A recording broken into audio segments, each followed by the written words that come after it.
Da, da, da, da, da, da.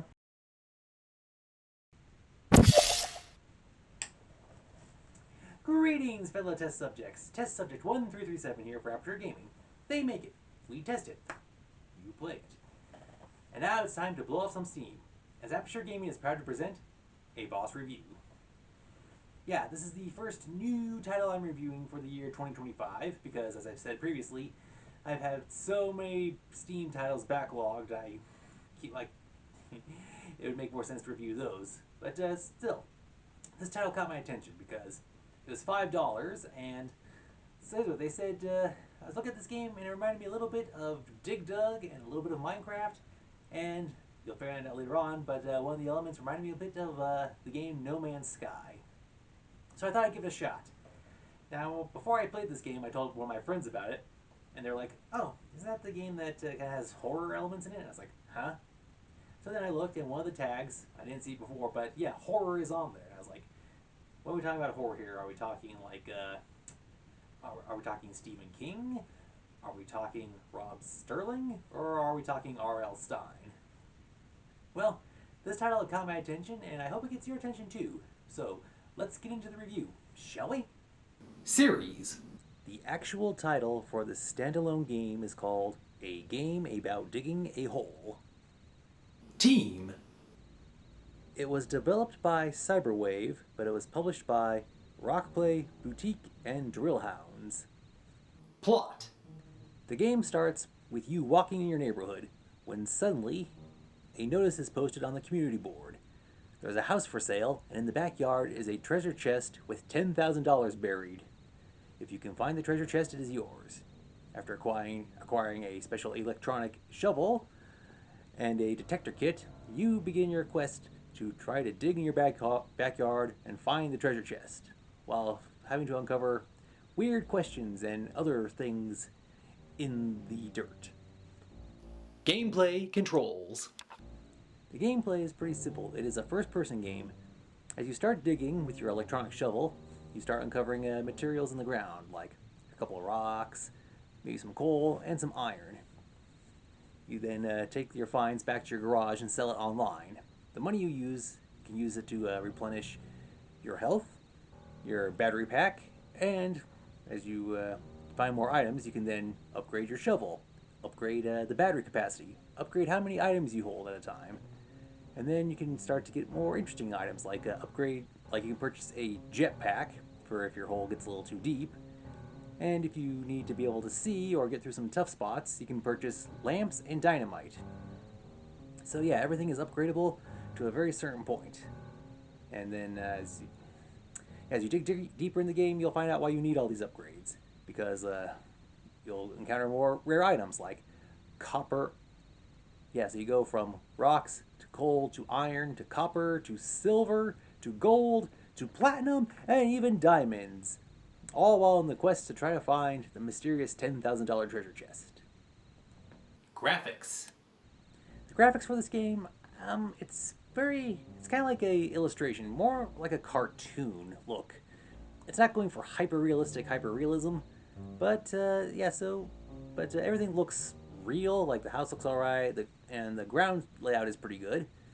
And I really like the effect when you fully upgrade your shovel.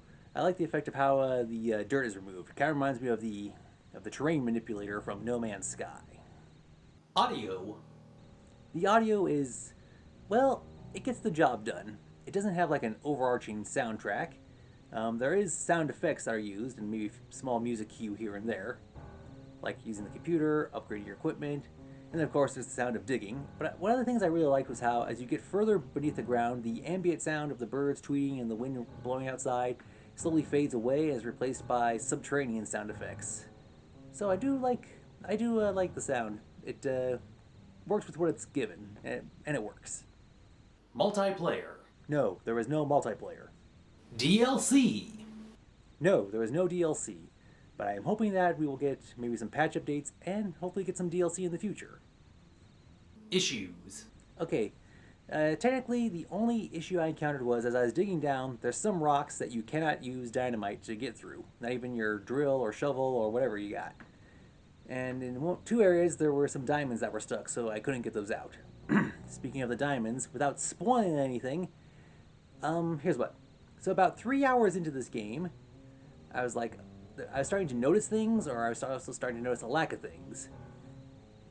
Yeah, and then one of those things was like, wait a minute. With all these diamonds that I found, and with my fully upgraded backpack, I was like, do I even really need to find the chest? Also, there wasn't. Also, aside from a few interesting things below ground, I was wondering, okay, what else is down here? It's just dirt and all this stuff for sale.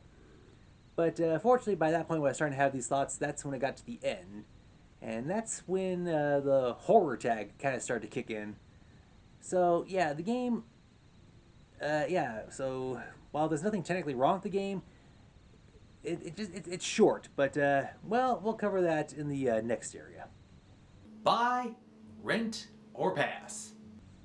As I said, this title is short. Roughly, I got done within about 4 hours, give or take.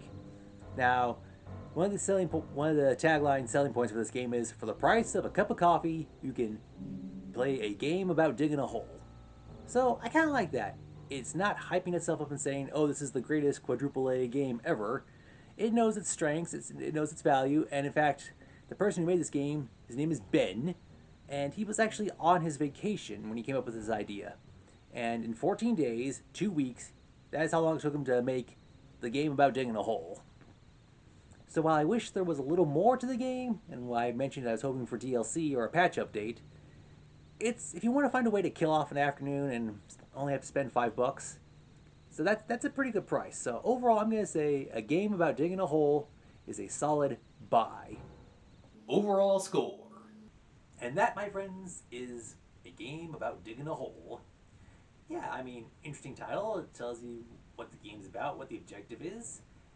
Now, I satisfied with the ending? No, but this game, I guess, is kind of a contradiction of sorts. It's short, doesn't overstay its welcome. You only have to pay $5 for it, so yeah, like I said, the tagline was for the price of a cup of coffee. So yeah, if you want to buy something and be able to kill off an afternoon, 4 hours worth, it's there. And if you want to try to go for, here's what, after you beat the main game, that you can do a new game plus, where you can try to unlock achievements that are seen in the garage. So, yeah, the game, it's good. I think they could and hopefully should add some more to it. But hey, for one guy to do this on his 14-day, 2-week vacation break, yeah, so it's very middle ground here. Like, I will say positive things about it. It does get a thumbs up, but I would have liked a little more because, well, we here at Aperture Gaming, we are going to give a game about digging a hole a 7.5 out of 10. It's not going to win Game of the Year. Its graphics aren't exactly to write home about, and the audio does a minimal job, but the game knows it's worth its value, and like I said, pretty good job and effort for being only made in a fortnight. So, not the game fortnight, but 14 days. So, yeah, it's enjoyable and a good way to kill off an afternoon. And I'm guessing the game plus mode is if you want to kill off another afternoon. Well, that's all the time we have for this episode. Until next time, this has been Test Subject 1337 for Aperture Gaming. I'm glad we got a chance to blow off some steam with this boss review. Until next time, thank you for watching, game on, and have a nice day.